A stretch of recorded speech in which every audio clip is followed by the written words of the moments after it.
আসসালামু আলাইকুম এভরিওয়ান, সবাই কেমন আছেন? আশা করছি আল্লাহর রহমতে সবাই ভালো আছেন। অনেকদিন পর আরো একটি নতুন ব্লগ শেয়ার করছি আপনাদের সাথে। আশা করছি আপনাদের ভালো লাগবে। কালকে আমার মেয়ের জন্মদিন, তাই আজকে থেকে ওকে একটু প্যাম্পার করছি। ওর ফেভারিট খাবারগুলো আমি চেষ্টা করছি তৈরি করে দিতে।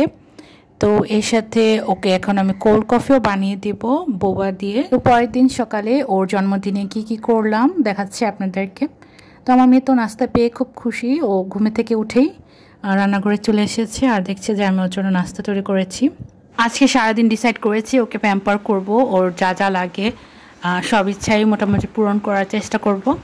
তো এই যে কিছুদিন আগে থেকেই আমি জিনিসপত্র কেনা শুরু করে দিয়েছিলাম, অনলাইন থেকে কিছু অফলাইন থেকে।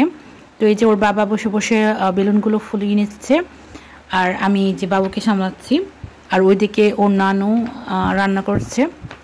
তো এই যে কিচেন মম থেকে কিছু জিনিসপত্র নিয়ে আসা হয়েছিল কিছুদিন আগে।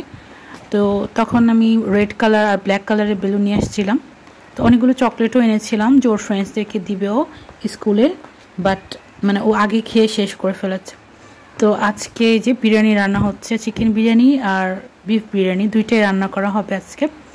তো আর সেই সাথে একটু ফিরনিটা আমি রান্না করেছিলাম আর সব কিছু ও নানু রান্না করেছে।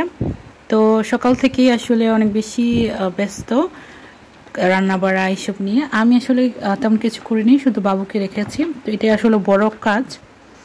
আর ওদিক দিয়ে ওর বাবা সব কিছু ডেকোরেশন করেছে, ওর নানু রান্না বাড়া করেছে। তো ভেবেছিলাম দুপুরে খাওয়া দাওয়া করে একটু রেডি টেডি হয়ে ছবি টবি তুলবো, বাট এত পরিমাণে গরম পড়েছে যে আমার আর ইচ্ছা হয়নি, আমি ঘুমিয়ে পড়েছিলাম। তো এই ফাঁকে যে আমার মেয়ে মশলা দিলে ওকে আস্ত মুরগি ফ্রাই করে দিয়েছে খাওয়ার জন্য। এই ডেকোরেশনটা করতে বিশেষ করবেন না, সারাদিন লেগে গিয়েছিল ওর বাবার, যেহেতু একাই করছিল। তো ডিটা আসলে নিচে দেওয়া উচিত ছিল হ্যাপি বার্থডে যেটা লেখা। তো আমি ওর বাবা ওর ভাই মিলে ওকে সারপ্রাইজ দেওয়ার জন্য রেফারেন্স করে গিয়েছি তো কেক আনতে, আর কিছু ওর জন্য গিফট নিয়ে এসেছি।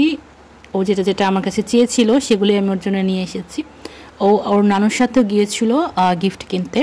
তো এ ফাঁকে আমরা চলে গিয়েছিলাম ওর জন্য এগুলো অ্যারেঞ্জ করতে। তো ও আসতে আসতে আমরা যে টেবিল সাজিয়ে ওকে সারপ্রাইজ দিয়েছিলাম।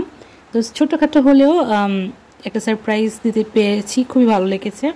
ওর অনেক ইচ্ছা ছিল ওকে কেউ সারপ্রাইজ দেবে, গিফট দেবে। তো মাশাআল্লাহ দিলে টুকটাক অনেক গিফটই ওকে দিয়েছি যাতে ওর কোনো কষ্ট না পায়। এইদিকে আমার মেয়ের মাশাআল্লাহ 7 বছর কমপ্লিট হয়েছে আর আমার ছেলের 7 মাস। ওদের বয়সে ডিফারেন্স কত এই ভিডিওর মাধ্যমে কিন্তু এটাই আমি প্রমাণ করে দিয়েছি। বড় হলে আমার মেয়ে যাতে মিথ্যা কথা না বলে যে ও ভাইয়ের থেকে মাত্র 2-1 বছরের বড়। অনেক বড় ভাই বোনেরা আমি দেখেছি নিজেদের বয়স ছোটগুলোর থেকে কমিয়ে রাখে। এটা জাস্ট মজা করার জন্য বললাম। তো ভিডিওটি আশা করছি সবাই ভালো লেগেছে। ভালো লেগে থাকলে অবশ্যই একটা লাইক দিয়ে দেবেন। তো আল্লাহ হাফেজ।